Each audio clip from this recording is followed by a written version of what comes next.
যতক্ষণ পর্যন্ত আমরা করতে না পারবো ততক্ষণ পর্যন্ত শহীদদের প্রতি যথাযথ মর্যাদা আমরা দিতে পেরেছি এটা কিন্তু বলা যাবে। সবাই কিন্তু লড়াই করেছেন একটা জাতীয় মুক্তির জন্য।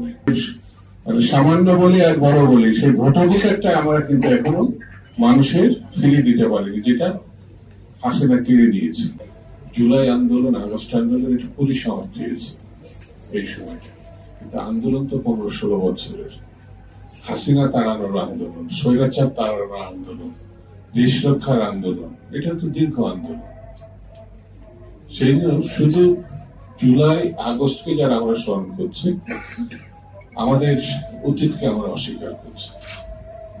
সেই জন্য জুলাই আগস্টকে আমাদের স্মরণ করবো আমাদের মর্যাদার জন্য, আমাদের ঐক্যবদ্ধ জাতি গঠনের জন্য, আমরা দেশকে পুনর্গঠনের জন্য।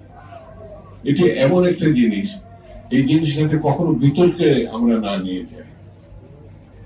এখানে যারা ছিল সবাই জাতীয় বীর, সবাই রক্ত দিয়েছে জাতিকে মুক্ত করার জন্য। সেটি সেই সময় যে দলে করে থাক না কেন, বিএনপি বা অন্যান্য, কেউ কিন্তু ব্যানার নিয়ে সেখানে যায় না। এখানে কিশোর, তরুণ, বয়স্ক সবাই কিন্তু লড়াই করেছেন একটা জাতীয় মুক্তির জন্য। সেই জাতীয় মুক্তি আমরা ইতিমধ্যে যে জায়গায় এনে দাঁড় করিয়েছি, সেই কাজটি কিন্তু এখন আমরা করতে পারি। সেই কাজটি করতে হবে।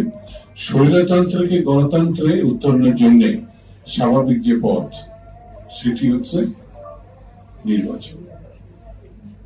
এই নির্বাচনটা যতক্ষণ পর্যন্ত আমরা না করতে পারবো ততক্ষণ বুঝতে হবে শহীদদের প্রতি আমরা কিন্তু সেই সমাপ্তির দিকে নিয়ে যেতে পারছি না কাজে।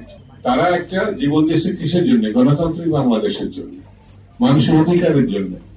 যে সামান্য বলি আর বড় বলি, সেই ভোটাধিকারটা আমরা কিন্তু এখনো মানুষের ফিরিয়ে দিতে পারিনি, যেটা হাসিনা কেড়ে দিয়েছে। সেই কেড়ে দেওয়া ভোটাধিকারটা ফিরিয়ে দিতে হবে। ফিরিয়ে দিলে তারা যে পছন্দের প্রার্থীকে বা দলকে, মার্কাকে জিতাবে, তার মধ্য দিয়ে আমরা একটি জাতীয় সরকার গঠন করতে পারবো।